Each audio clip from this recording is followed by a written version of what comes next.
سلام كبرات تخاتلتي ساتلايت تلفزيون RPM بعلف 17 طريق 2026 بدكتور مايكل روبين اب قصات اكس زرغحو كابزلهم ترامب اب ኤርትራ ዘሎ ስርዓት ከአልዮ ይግባእ ዝብላር እስተዝሓዘ ጽሑፍ ከም ዘሎ ተርጉምና ናባኹም ናብ ተኸታተልትና ነብሉ ኣለና ሰናይ መከታተል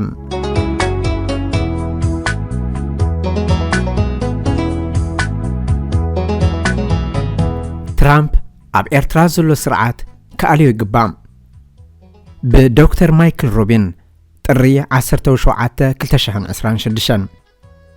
ፕሬዝዳንት ዶናልድ ትራምፕ ኣብ ቀዳማይ እብረ ዘበነ ስልጣኑ ምርጫ ተሳዒሩ ኣብ ዘካይዶ ናይ ስንብታ መደረም እዚ ዝሓለፈ ናይ ስልጣን ዘመናይ ክብሪ ምምሕዳር ኣሜሪካ ኣብ ዝበረኸ ኣደይበ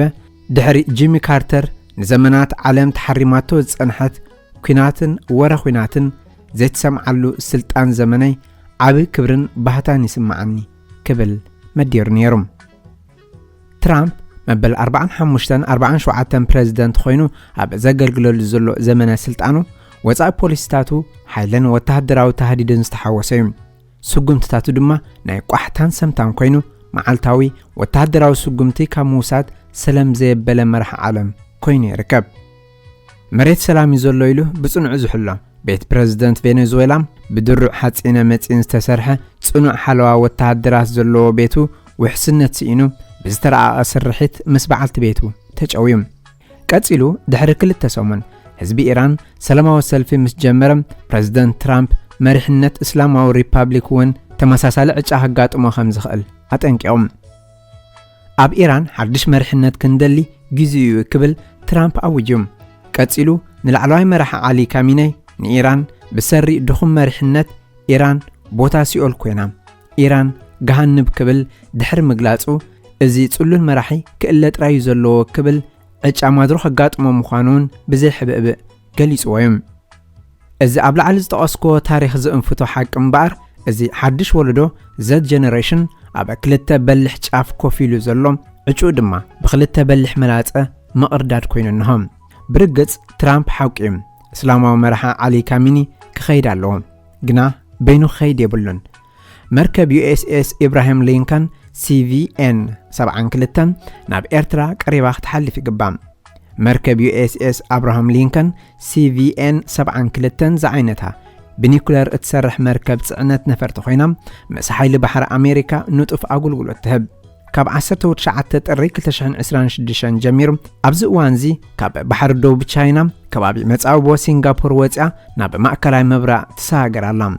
እዚ ድማ ነቲ ኣብቲ ዞባ እናወሰኸ ዝኸይድ ዘሎ ወጥሪ ምላሽም ስለዚ ትራምፕ ከም ሓደ መራሒ ብዓለም ደረጃ ንኣሜሪካውያን ዝከላኸልን ኣብ ቅድሚ ተጻባእቲ ኣሜሪካ ብዘሎ መሳርሒታት ደው ዘብልን ሰብ ኮይኑ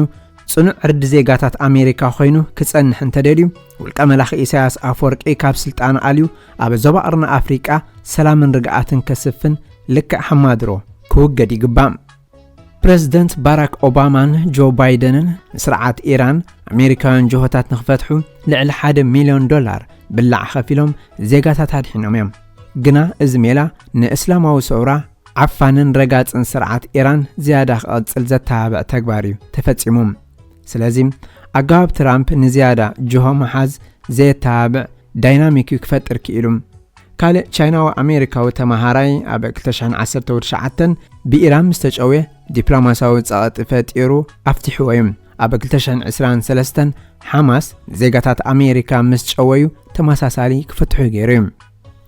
زيو وانغ تشايناوي أمريكا ومهورن تمهاراي PhD يونيفرسيتي برينستون زنبر خوينم نلعلي 3 عامات أب إيران تأثيرو دحر مصنح أحقراو آلبو كابزر خوبيم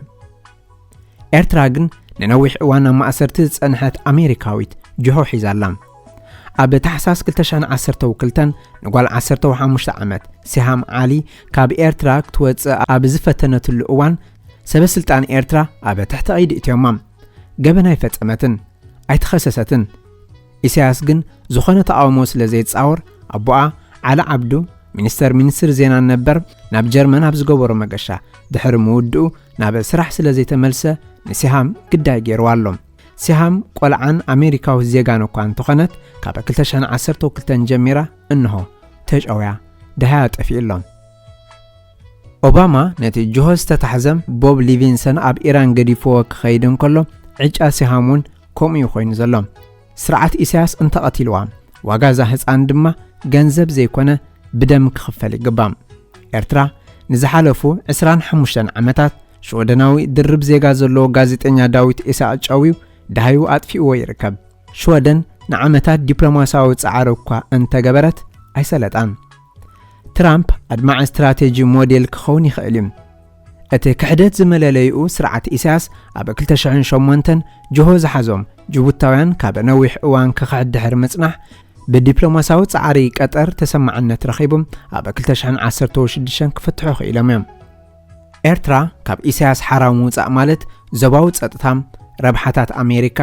ኤርትራውያን ኣብ ሃገሮም ካብ ራዕዲ ሓራም ምግባር ማለት እዮም ህዝቢ ኤርትራ ድማ ብሕጊ ዘይኮነ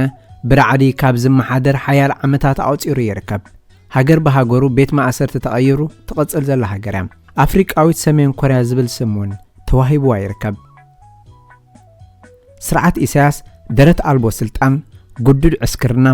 ደባት ኤርትራ ክሰግሩ ዝፍትኑ ብተመልከተለይ ዝቐዘፈላ ሃገር ነቶም ዜጋታት እግሮም ስዒቡ ድማ 200 ግብሪ ክኸፍሉ ዝገብር ስርዓት ነዚ ዘይሕጋዊ ግብሪ ሰበ ስልጣን ኤርትራ ካብ ኣሜሪካውያን ዜጋታት ውን ብዝተፈላለየ መፈራርሒ ሜላ ተጠቒሞም ካብ ኣሜሪካውያን ኤርትራውያን ጸጋ ኣሜሪካ ክምንዙዑ ይፍትኑ እቶም ኤርትራዊ መበቆል ዘለዎም ክኸፍሉ እንተዘይክኢሎም ግና ምግፋዕ ይገጥሞም ዝኾነ ኣብ ኤርትራ ዘሎ ኣዝማድ ድማ ማእሰርቲ ስቅያት ወይ ዝገደደ ግህሰት ይገጥሞም ኤርትራ ኣብ ውሽጢ ኩናት ኢትዮጵያ ኣእዳዋ ብምእታው ዝተፈጸመ መጽናት ዓሌት ትግራይ ኣበርክቶ ዝገበረ ስርዓት እዩ ስርዓት ኢሳያስ ንቻይናን ኢራንን ሕትን ማዓስከራት ተዓሊም እንግዳ ናይ 35 ዓመት ንግስነት ራዕዲ ኢሳያስ መቆጻይ ማለት ንትራምፕ ጅግና ዘመና ጥራይ ዘይኮነ ንቀይሕ ባሕር ምቁጽጻር ውን ይኽእሎም ንዲያስፖራታት ኣሜሪካ ኤርትራውያንን ኢትዮጵያውያንን ውን ብሓባር ቀይሕ ባሕሪ ተዋሒሱ ጸጋታት ባሕር ውን ብሰላምን ስኒትን ክቋደስ ይኽእሎም ትራምፕ ን2026 ነፍሲ ወከፍ ጸረ ኣሜሪካዊ ጆሆ ዝሕዝ ንቻይና ዝሓቐፈ ውልቀ መላኺ ዝወጥቀላ ዓመት ክገብራውን እዩ ብዶክተር ማይክል ሩቢን ጥሪ 17 2026 ትርጉም ዶክተር ሞጎስ ያዕቆብ ጻውዒት ኤሪፒኤም ንምሕጋዝ ኣብ ቅነ ልደት ሓድሽ ዓመትን ክመጽእ ድርብ በዓልዩ ንዝኾነ ሰብ ኣመንቲ ክርስቲያን ልደተ ክርስቶስ ተስፋ ፍቕሪ ድሕሪ ጉዕዞ ዕረፍቲ ድሕሪ ቃልሲ ዓወት ድሕሪ ሞት ትንሳኤ ከም ዘሎ ፈጣር ዝሃበና ክንህብ እቲ ለጋስ ድማ ዝያዳ በረከት ከም ዝረክብ ኣሚኑ ህያብ ይለዋወጥ በትኻልእ ወገን ድማ ሓደ ዘመን ተዛዚሙ ሓድሽ ዘመን ዝኣትወሉ ዘመድ ፈታዊ ህያብ ብምልዋጥ ዘመን ራህዋ ጥዕና ፍስሃ ክኸውን ይምነ ብሰሪ ውሕዳት ጉጅለ ህግደፍ ሃገር በሃገሩ ኣብ ናይ ሓበሬታ ጸላም ጌርዎ በተኣንኮ ፕሮፓጋንዳ ልሳኑ ድምፂ ሓፋሽ ህዝቢ ኸደንቁር ፈቲኑ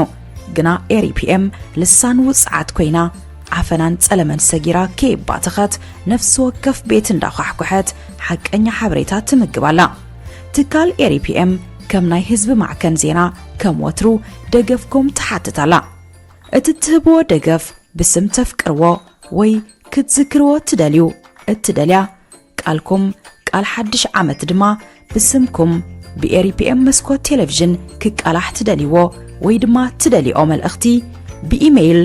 info@eripm.com በዋትሳፕ ባዶ 46 790 15 36 35 ክትሰድልና ከም ትኽእሉ ንሕብር ሓንቲ እከይ ልሳን ልብት ሰብር ሓንቲ ሰናይ ቃል ድማ ልብት ጽግንያ እሞ ኤሪፒኤም ከይባትኸት ልሳን ውፅዓት ኮይና ስራሕ ናብ እንኮ ጸላእ ህዝቢ ኤርትራ ጉጅለ ህግደፍ ኣድሂባ ድምጽኹም ወይ ድማ ድምጽኽን ድምጽ ውፅዓት ክትከውን ኣብ ታሕቲ ዘሎ ናይ ዶነር ቦክስ ብምእታው ዓቕምኹም ወይ ድማ ዓቕምኽን ዘፍቅዶ ብምግባር ሕልናኹም ወይ ድማ ሕልናኽን ከተዕርፉ ኤሪፒኤም ድማ ዕማማ ክትገብር ይጽውዕ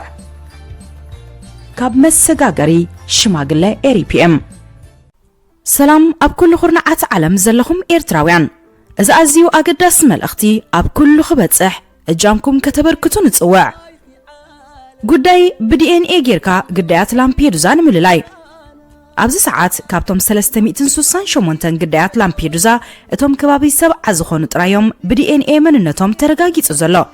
እቶም ዝተረፉ ከባቢ 300 ዝኾኑ ድማ ሬሳታቶም ብመንገዲ ዲኤንኤ ክረጋገጽ ስለዘይከኣለ ኣብ 5 ቦታታት ፋሒሎም ብቁጽሪ ይጽውዑ ኣለዉ